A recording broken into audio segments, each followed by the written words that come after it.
Guten Tag, YouTube. I'm Hair Brick Smith, and welcome to Forever Sorting with this guy over there, Kevin A. Hinkle. What's up? What's up, man? I wanted you to think for a second of the screen for it. Oh, is that what that was? It was an attempt. Okay. Well, the screen freezing means that we just have shoddy internet. It's true. It's true. I mean, I understand right now you're all blurry. Yeah, well, I'm always amazed, actually, that being said, when I go back and watch the older episodes we've already recorded, I feel like my image is always terrible. I'm like, man, I think I have a high quality webcam. I've got a nice high quality microphone. The internet is the only thing that I don't control, and it's not the best. That's all it is. It's not Kevin's fault, anybody. Just so if you're wondering why, it's just I'm gonna blame Connecticut. Period. Sure, I do all the time. And what's amazing is it does have these like fleeting moments of crystal clear focus. Yeah, and then it goes back. Like sometimes if I'm showing a figure or whatever, and I'm like, oh, look at this, yada yada, and I do the thing, like it'll be like crystal clear, and then it goes back to like, so whatever. But for me, it's always crystal clear. Unfortunately, you have to stare at this thing. Yes. Yeah. So, hello everybody, and welcome back to another episode of Forever Sorting. Might as well get all of our introductions out of the way so we can get straight into the action for today. I think so. So, welcome back. If you guys didn't already know, we are in this wonderful episodic tale. We are well on our way to episode 40. I don't think we're quite there yet, but we're well on our way there. 1 million. And if you just came in, that'd be kind of weird. You should probably go back to the beginning. Dave, we're talking to you. And yeah, go back to the beginning, Dave from Scott's Toys, and listen from the beginning, because it does kind of make a lot more sense that way. If you have any interest, those of you listening, of following me outside of this program, you can find my website at kevinahinkle.com. You can find me on social media at Mr. Kevin Hinkle.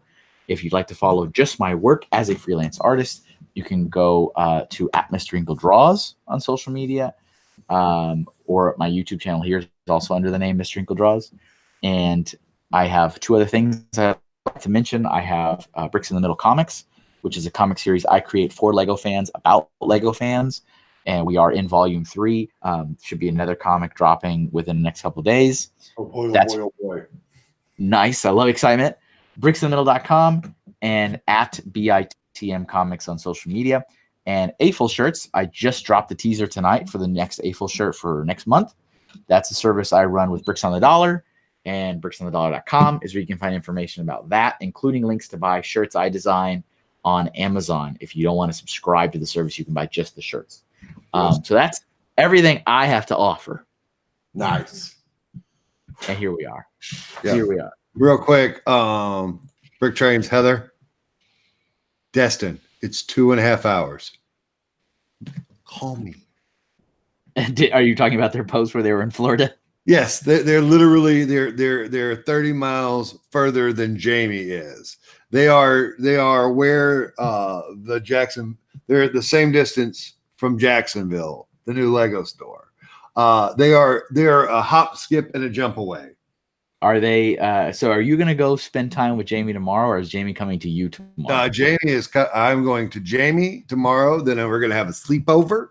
Are you going to stay up all night and talk about like cool things? You mean Lego? Yeah. If that's the cool thing you wish to talk about. Cool thing. And then we're gonna go to church. Hey, could you at some point like lay it down on a couch or a chair or whatever, and casual, like maybe pull out your phone, do a quick little clip, be like, hey Jamie, and then because I'm sure it's gonna take one or two, and Jamie will be like, yeah, you think we're gonna be friends forever? Just post it to the Instagram story. Just throw that in there. Perfect sleepover. Good. Done. We'll see. No promises. Never any promises. Never any promises. Yes, that may be a bit much for even old Bricker Smith there. I would do it in a heartbeat. That's cool. That should be fun. Yeah. I was seeing their post too. I'm like, wow, Florida. That's kind of close to everybody else I know in Florida. There's 100 of us down here. Apparently, there's 200-300. I find it amazing just because I feel like every time I turn around, there's another person like, hey, I'm in the state of Florida. Do you happen to know of any Lego user groups in the area or shows that I can attend? I'm like, how many people are in the state of Florida? And it's amazing because they're all just floating around and they're not. My wife realized real quickly what the deal was when you said, oh, look, another person in Florida. What it is we may not have the roundness of Texas, but we are one hell of a big state. Yep. How long does it take to get from the top to the bottom? From Pensacola to Miami. Yeah. Takes about 13 hours. I can respect that. Okay. I didn't even counting the 2 hours to get through the Keys. So if you go from, it might be quicker to take a boat from Pensacola, go through the Gulf to the Keys than it would be to drive it. That's nice. Or you could take a hovercraft. Oh, the hovercraft. Yeah, we could do that. The Pensacola and the Keys are almost on top of each other. That's crazy. I mean, I can respect that. I can respect that. Big A circle. That's So, but hey, the other thing, silver lining, is you guys have a heck of a lot of potential to make something special down there. So, because we're trying, working on it, slowly but surely. Yeah, you got one person that has the means, and right, yeah, so right. So here we are, everybody. Oh, hey guys, how's it going? I forgot we're live. We're live. Oh, and we're live. And we're live. So should we continue the tale? The tale of a faithful trip that started at this tropic port aboard this tiny ship. Yes, I think you should. Hey, pause the video. Put the rest of the lyrics in the chat and the comments down below. You know what's funny? I actually know the entire lyrics to that show. I do too. And if this wasn't monetized, we would sing it. There it is. There it is, everybody. There it is. And good night.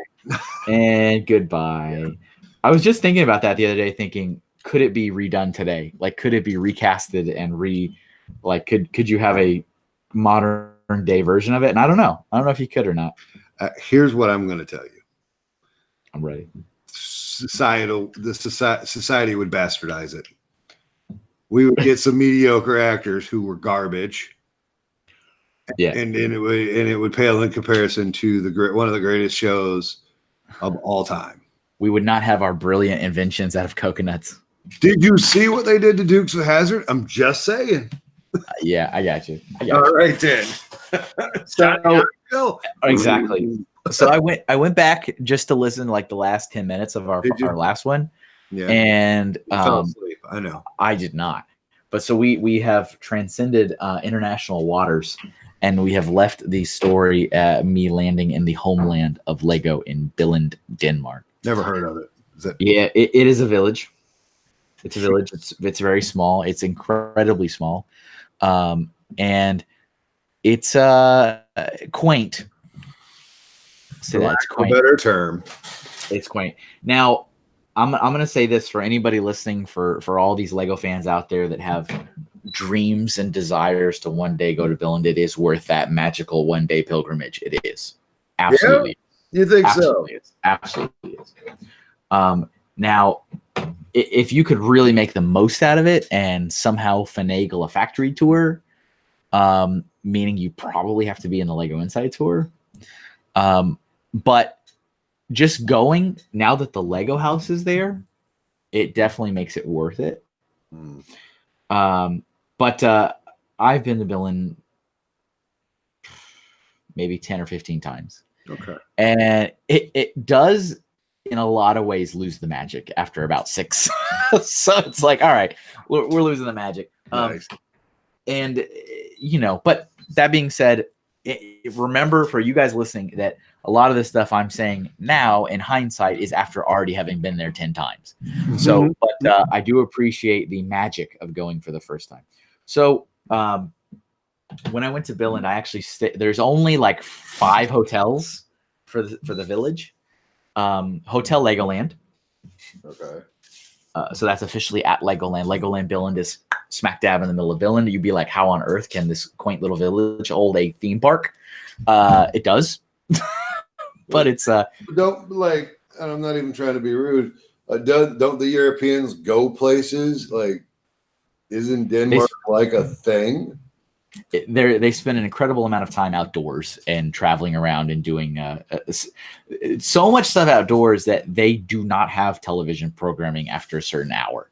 After a certain hour, obviously that's where I would be too. Even I mean, as bad as I am, man, I would love to go to the Bavarian Alps. I mean, I'm just saying. So one of the first things I ever noticed, Kevin's like, whatever, moving on. No, I hear you.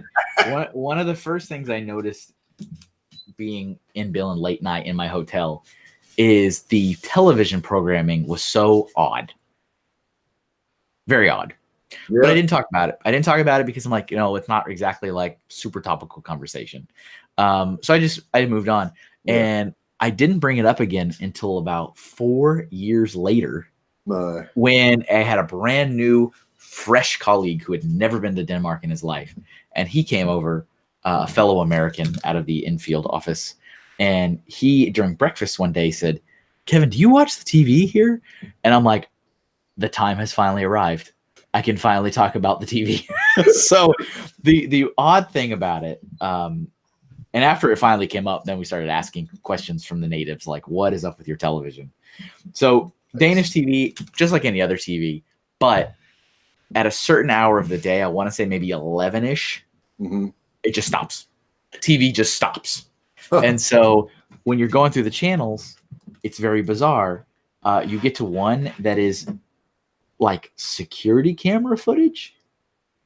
I thought it was a horror movie. So I'm going through it, and then I get like, I'm not even joking, legit like security camera footage where you even get to hear the grinding of the camera rotating. Like, nice. And you're looking down like either a hospital hallway or like maybe a school. And I'm like, what is this?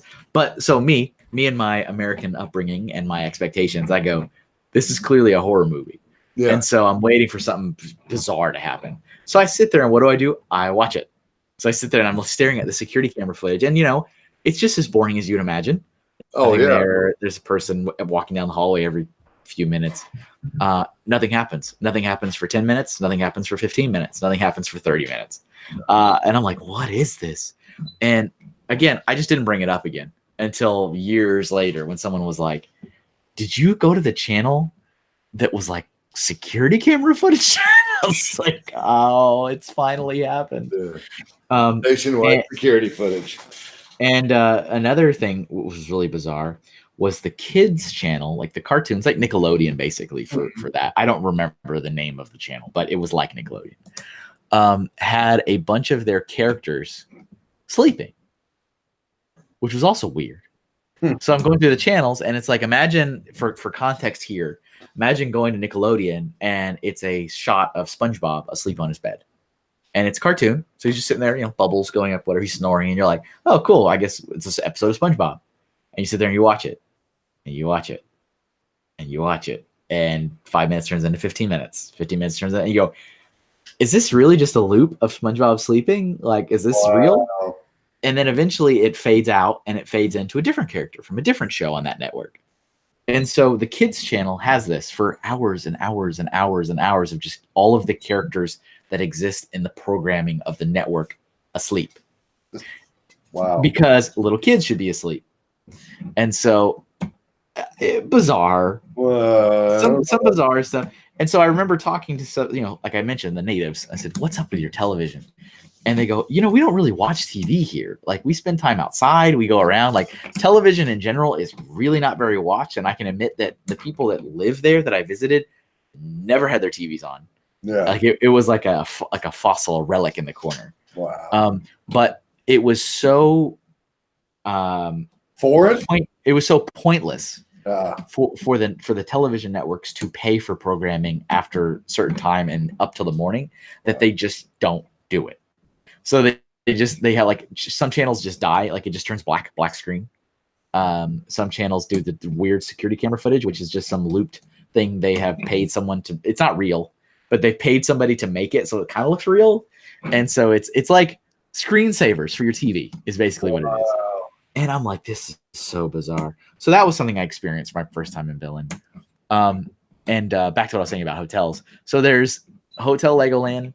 There is the Hotel Svennen, and that is the hotel I've stayed at the most times in Billund, is the Svennen. What? Wait a minute. Why didn't you stay at the Legoland one?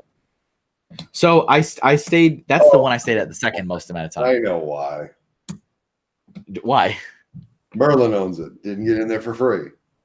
No, of course we don't get in there for free. They do have like a Lego employee discount rate. It didn't really matter. I mean, it's all company travel, right? It's just whatever. Yeah. But I didn't stay at the Legoland Hotel at first, actually, because Jim said, you don't want to stay there. We're going to stay in this Svennen. And I'm like, okay. I mean, I don't know. I have no frame of reference. And so that was my first trip over there. I didn't stay at Hotel Legoland for another few years. I mean, I was used to always staying at the Svennen, so I would just rebook the Svennen every time I went to Billund. Eventually, I did go to Hotel Legoland. I really did like it. I thought it was a lot of fun. I can see why he didn't like it, because it is very much a little kid hotel. It's what it is, right? Like you get to stay in a Lego castle room, or you get to stay in a Lego pirate room, and they have like sculptures in the bathroom, and like it's very much for kids and families. Nice. And so I can imagine a corporate businessman not really interested in that. Yeah. So I loved it. But so the Svennen is where I stayed more often, and it's a nice little hotel. It was fine.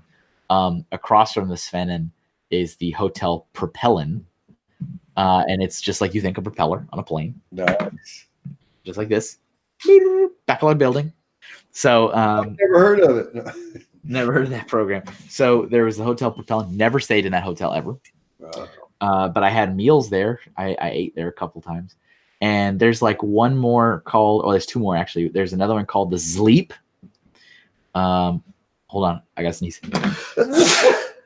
Can I get a bless you in the comments? Thank you. So the Zleep with a Z, Zleep, I think is how it's spelled. Nobody ever stays at the Zleep. The Zleep is like the most rundown little like closet. Like it's next to the airport. So Billund also has an airport, right? It's amazing. This little tiny, quaint village has a theme park and an airport. But the Zleep is right next to the airport. No one stays in it. It's awful. It's terrible. So the what about the Hojo? The hotel Hojos? The what? Howard Johnson? No Hojos? No. Oh, Holiday Inn. No, none of that stuff. None of that stuff. Motel 6? Yeah. No. Yeah. One of the things that is a very reassuring thing to know. So again, if you guys listening have any desires to ever go to Billund, everybody there speaks English. Everybody. So obviously Danish is a language. They speak Danish. And usually if you go to the like if you're in a restaurant and you go up to the the podium to get a seat, well, what's funny about that is there's a really weird cultural thing about restaurants in Billund where they will always ask you if you have a reservation when you walk in, without fail, every time, no matter where it is, no matter what food it is, no matter what time of day it is. And we make fun of this. Us Americans would make fun of it all the time. So we would go into the restaurant. Hi, could I get a table for 4? Do you have a reservation? We turn to the right. Nobody in the restaurant. We turn to the left. Nobody in the restaurant. No, we don't. Okay. They look through the book. Like, all right, follow me. Like every time. So we laugh because it's too hilarious. Denmark waiters and waitresses do not work for tips. Keep that in mind. Oh, it is not a tip system. There is no such thing as a tip system. So that being said, service is not known for being wonderful. And it's not. Like usually the standard procedure for having a meal in Billund is you walk in the restaurant, they ask you if you have a reservation, you say you don't, They begrudgingly sit you down at a table. They will come back to take your drink order and your food order all at once. Got to do it. Get it in. And then they will leave. They will never come back to your table. So if you drink all your beverage, sorry, they're not coming back to your table until they bring your food. Then they drop off your food, and then they never come back to your table again. So when you're done, you physically, and this is every restaurant I've been in, Billin, Wow. you physically must get up, go to the front and go, hey, can I please get my check, please, so I can pay? And they go, yeah. And then they'll bring it over, and we'll finally, I have my first few times in Billin, not even joking, like I would sit done, finished at my table for like an hour. Like, can I please leave? Like, why am I still here? And because I'm so used to waiters coming to the table. Yeah. And so I'm like, I don't know where the waiter is. I haven't seen him. There's no one else in this restaurant because it's a village of 50 people. I'm like, can I please go? And so keep in mind, if you're there, service is not great. They're not even usually really friendly. They're just kind of like, what can I get you? Okay. And they don't come back. Like I said, there's no such thing as a refill. You need to get up and go get it. Wow. Danny would have a problem with that. Yeah. Oh, yeah. And then not just a Denmark thing, but a European thing. No ice. No ice. Never ice. So there's no such thing as ice in the beverages, which is fine. Huh? What do they do with ice? Nothing. I don't know. It's not there. A hole in it and fish. Yeah, exactly. So these are interesting things, that I'm just like, all right. There is no big box stores there. So no, you're not going to find a Target or a Walmart or anything like that. If you got there and you realize, whoops, I forgot my toothbrush. If it was after 4-ish, 5-ish, you're out of luck. There's no stores open in that village. Wow. So there's no 24-hour anything. There was many a time that I'm like, oh, dang, there's literally nothing in this place I can buy anything. Of course, the restaurants stay open later, but the stores, there's like 2 little stores, like little shopping market stores, like supermarket stores, and they're not open 24 hours. And they're okay. I mean, they have what you need, but it's also very expensive. Everything in Denmark's very expensive. And the Danes will tell you everything's expensive. Their Lego, I think, costs like 6 times what it costs in the US, I think. Which is ironic, but whatever. From what I remember, the equation to converting the Danish kroner, that's the name of the currency, to US dollar is usually divide by 5. So like when you see their thing, it's like, oh, this set is 5,000,000,005. You're like, that's a lot of zeros. And divide that by 5 is usually a good benchmark to find out. Where do they get on the euro? Like the rest of Europe. So they also accept the euro, but that's dumb. It's confusing, is what it is. Yeah. So they'll have the kroner. Usually, like the price tags will have like kroner and giant, and then like euro and small underneath it. It doesn't matter. Neither of them mean anything to me. I'm like, I don't know what either of those mean. And so take my money. Just yeah, exactly. One thing that we also found out back then in the early trips to Billin, like the first and second time to Billin, is to not take out money out of the ATM in the US and convert it to kroner and have some cash with you. The reason being is because these are business trips, and Lego would not reimburse like ATM fees. They would also not reimburse the money, like when you go to like those currency exchange things. Yeah. They would give you whatever's the rate at the time. Lego doesn't reimburse that either. And so, we're not talking about a lot of money, but I'm like, me and Jim like mulled over this going, we should probably just no longer take cash. We only had cash like for emergency or whatever. Yeah. Like if we happen to get a taxi that wouldn't accept credit. So, but that first that stuff exist anymore? When I first went to Billund, it did. It stopped. It stopped after like my second trip. It was never a problem after that. But so what year is this? 2011. 2011. Yeah, 2011. Yeah, that was my first trip. And I don't remember if I mentioned it in one of the earlier episodes, but we talked all about Brick Fiesta, which was my first con.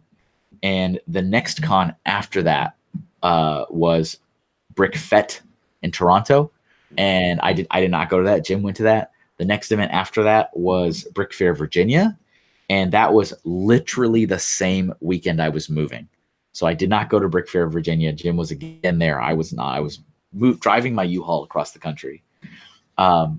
So after that, this we're talking now. Now we're in the Billin trip before the next con being BrickCon in Seattle. So I'm going to go to that one. And if I remember correctly, Jim and I flew over to Billin. We were in Billin for like a week. And I think we came back for like a couple days and then went to Seattle. Wow. So it was a kind of a whirlwind little tour. But the reason I was in Billin to begin with was because we were having a department meeting, something that we were going to do pretty much every year, if not twice a year, from the rest of my time in the department. The bar for that first meeting was set so incredibly high. I can't even tell you. It was amazing. Also, never met again. So it was kind of like it was setting things on a very high pedestal. But when we first went, the after the tours and all that, exploring the town and all that stuff aside, getting to the work, the business, the meeting was booked in a German day spa place. So like down in Germany, and we're talking like an hour and a half away from Billin, just driving south down into Germany.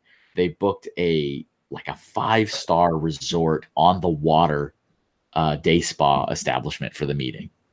And we had a meeting. We had like 2 days full of meetings, but then the evenings were like, oh, the time is yours. May we suggest the massage? May we suggest the pool? You may go to the beach. You may have I'm like, this is incredible. I was like, these are our meetings. Like I said, never happened again. But that was the first time ever that I was like, wow, okay, this is kind of amazing.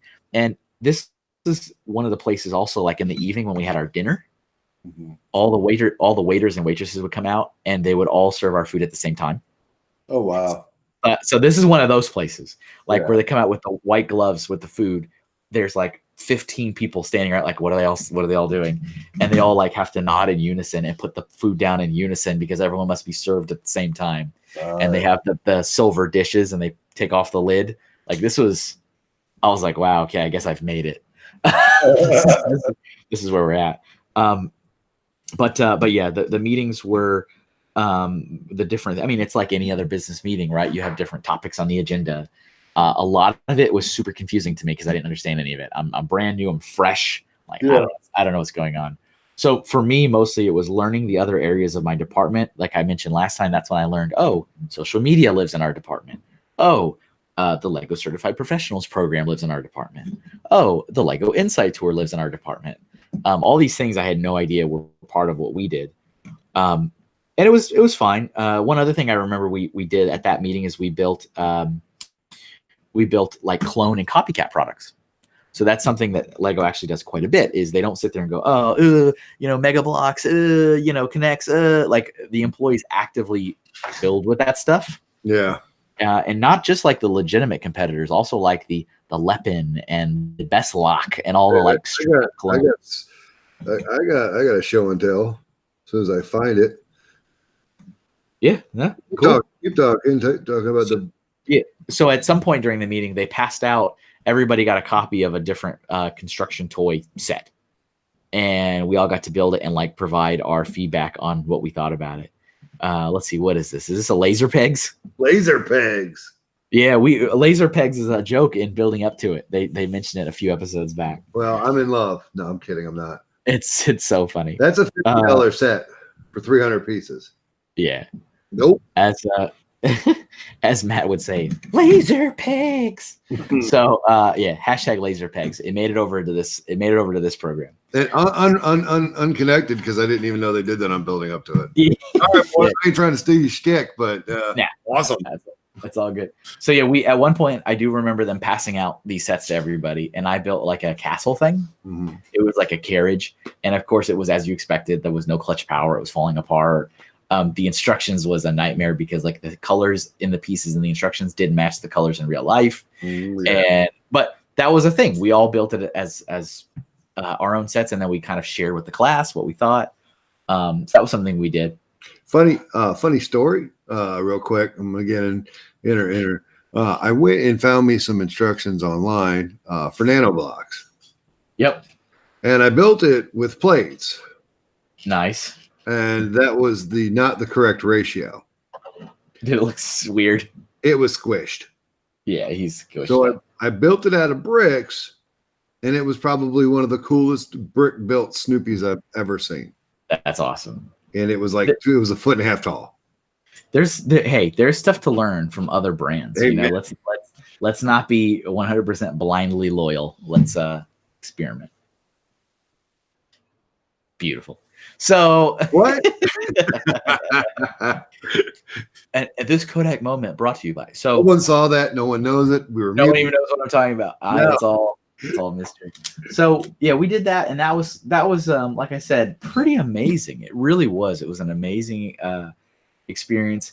As I mentioned last time, in at least the last 10 minutes of the last episode, I was exhausted though. Sure. Like I have never been that far out of my time zone in my life. I was loving it. I was having fun, but I was like, not enough. I was doing like, and I wasn't trying to. Yeah. It was my first time to have coffee. That woke me up. I was like, this is what coffee's like. I've been drinking it ever since. Ever since then, I've been drinking it. Have you ever tried it with sugar and cream? Yeah. Yep. Okay. That's how I first started drinking it. Okay. Yeah, I didn't. So I currently drink my coffee black. I've only been doing that for probably the last, I don't know, 5 years maybe. Yeah. But when I started, it was definitely cream and sugar because I was like, this is so gross, but it helps me so much. And then yeah, eventually I phased it out just to try to be a little healthier. Sure, I get it. But so that happened. It was pretty cool. Like I said, it was definitely life-changing for sure. I did have a tour of the factory. I did have a tour of the Lego, what is it called? The Lego Idea House, which was the original founder's house. They call it the Lion House. It's also Ole's house. Okay. It's a museum now to employees. It is not open to the public, but you can go in and see. You can sit at Ole's desk, which is kind of neat. You can sit at the guy who founded the company's desk. So I did that. I did all that. That was cool. Lego house wasn't a thing. Didn't exist back then. There was no Lego house. Wasn't even plans to have a Lego house. It just was. That's just how it was. So when did that pop up? Were you still in the business when they were talking about that? Yeah, I mean that's been in the works for a good while. Yeah. And yeah, it was kind of amazing because it just smack dab again. It's incredible how much stuff is in this village that is like minuscule, but it's this massive, major visiting destination right in the middle of Billund. Lego had to bulldoze the Billund town hall to put the Lego house there. Oh, that seems right. Which of course the town is like, it's fine. Do whatever you want. You made us famous. Yeah, you made the town and part of the commitment that Lego has had to the town of Billund is they really do want to make it a big like destination place to go to boost the economy and boost tourism. And so they pour millions of kroner into Billund and billions of kroners. And they've even helped them like brand their city. So the official, like, like when you see like visit the state of Connecticut, still revolutionary. Like we have our little tours. Is that y'all's logo? I have it here. Hold on. Yeah. Dear Connecticut. Here's my Connecticut mug. Connecticut, still revolutionary. Get out. So that's our state motto. So Billund, with the help of Lego and with the money of Lego, has branded it the International Capital of Children. That's creepy. Yeah, I mean that's their thing. So they have a really kind of prestigious school. The town does that Lego helps pour, like I said, a lot of money into, and it's one of the most international elementary schools there is. Sweet. And so there's like teachers from every country, and they teach a bunch of different languages. And one of the main reasons they're doing that also is because they happen to know they have Lego employees there from every country, and so it'd be kind of nice for you to learn something about the country you're now not living in anymore. So that'd be kind of good. But so that's Billund is the International Capital of Children, and so It was really amazing. That first trip to Billund is when I first met Mark Stafford. I first met Megan that we've had on our program. Right. I got to meet Jamie Berard, who's a pretty well-known product designer. It really was a magical day, a magical trip. I spent a full day at Legoland. So that was with me, Jim, Mark, and Megan. I think that was it. I think it was the 4 of us. Yeah, 4 of us. We spent a whole day in Billund. It was pretty amazing. It's my first time at Legoland ever. Super cool, super cool. I also got to learn that there's a lot of steak and pizza in Billund. So like every restaurant has 1,000 pizza options and usually a dozen steak options. Nice. And so that's all. There's kind of a couple famous is a very relative term.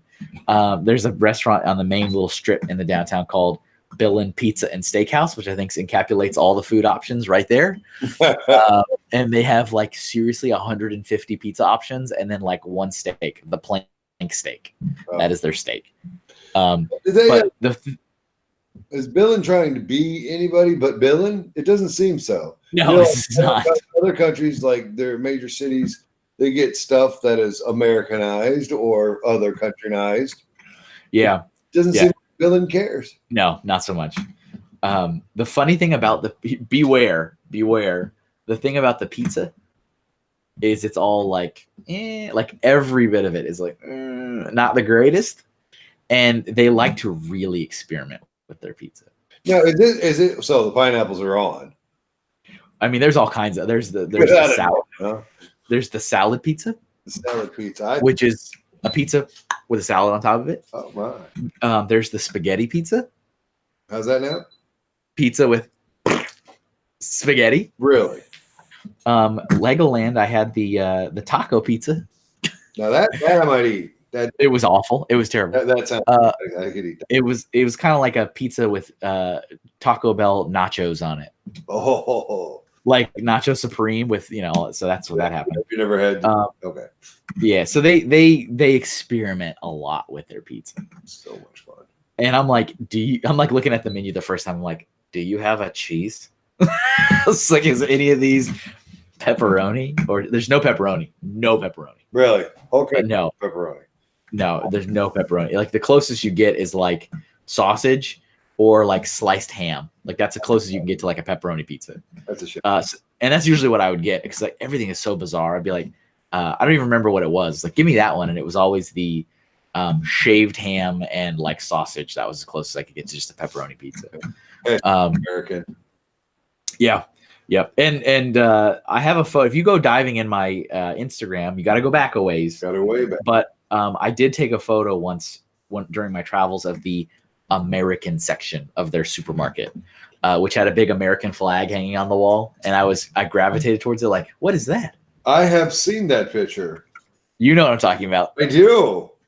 It's kind of hilarious, and also like, should I be offended? It's a 4-foot shelf. No, it's like it is like a bay, right? Like it's just a little section, and everything on it is like condiments. It's like, oh, this is where the ketchup. Nobody has ketchup. No one has ketchup. You have to go to the American section to get ketchup. They also have like Hershey's chocolate syrup, and what I thought was funny is my friend Kim. We've talked about Kim before. We will talk about Kim later. Yeah. When I was over in Billund once, he was like, "Hey, would you like me to make pancakes for you?" And I'm like, "That would be nice," because there's no such thing as pancakes there. And so he goes, "Let's go to the store and I'll buy some pancake mix." So we go over to the American section because they don't have pancake mix.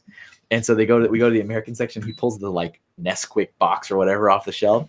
There was like 2 inches of dust on that bad boy. Oh, no. He goes, it's just all, he goes, "All right, we're making pancakes." I'm like, has that been sitting here for like years? Does literally nobody eat pancakes in this country? And he's like, "No." So their breakfast leads me to another point. Oh boy. Their breakfast has changed pretty dramatically in my last few years going there. Okay. But when I first went there, eggs were not on the menu. There was no such thing as eggs for breakfast. Even at the hotel buffets, no eggs. What in the world? So it was shaved meats. So So you could have like shaved turkey, shaved salami, shaved ham, whatever, shaved meats, and you it's already pre-cut for you out on the buffet. And shaved cheeses.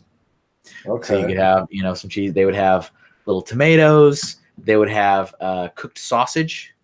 So that was all right. Yeah. No eggs, no pancakes, none of the stuff that like we associate with, like Americans associate with breakfast. None of that. Waffles. No. But in my last few years, it really, really started to change into like a more American breakfast. There was still like the Danish section. Yeah. And then now there was like an American section. I was asking like, wow, it's really cool to see this stuff that I'm more familiar with. And they said, well, now that the Lego house is opening, there's a lot more like Americans traveling here and people from that side of the world. So there's been requests to have more Americanized breakfasts. And so then my last few years, I was starting to get scrambled eggs. I was starting to get waffles. And I was like, okay, now this is like breakfast I recognize. But, not that there was anything wrong with the traditional Danish breakfast, but I just wasn't used to it. Nice. So yeah, I think that's probably enough for the Danish trip. Yeah. Like I said, overall, it was wonderful. It is worth it. If you guys ever have the means to go, it is worth going. Yeah, I got some friends that have actually gone over there for the Lego house tour and the inside tour. Yeah. It's cool to hear their experiences. And maybe one day we'll get their opinion on it. Absolutely. We'll see what happens. That'd be cool. I think so. So yeah. So as I will conclude for today. Yes. As I mentioned earlier, it was time to get back home, do some laundry, get packed, and then fly over to Seattle because it was time for my first BrickCon. BrickCon. Oh boy. But it's exciting though, because also it's the first time I got to unveil a new product coming out. So that was pretty fun. So you guys, we have got today's the 23rd, then we got the 30th, and then the 7th, but then we're gonna have a special episode on the 13th of July. And why would that be, Julian? Because Haley Bricks and Butt Chop, I put together the 72-hour Lego community stream. We get a 2-hour block, and we're going live. I guess we're announcing it now. I guess so. I think everybody already knew. It's fine. Yeah, I think Haley said that, I think, somewhere, and I was like, oh, we are? Okay. Yeah, we are. So, yeah. We got 3 more episodes, or 2 more episodes after tonight, and then we're going to go live. Yep. And as always, if you guys, we definitely appreciate you watching and listening and commenting. If you've got questions about stuff, throw it in. The questions seem to have been drying up these days, but I don't want questions. No, well, Julian doesn't want any questions.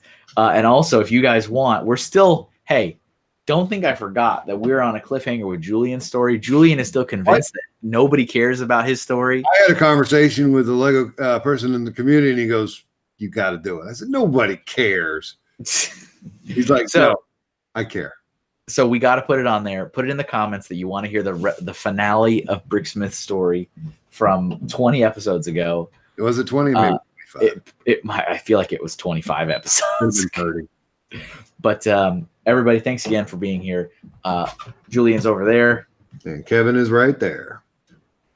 And remember, everybody. Hey, everybody. You got to sort those bricks. Bye.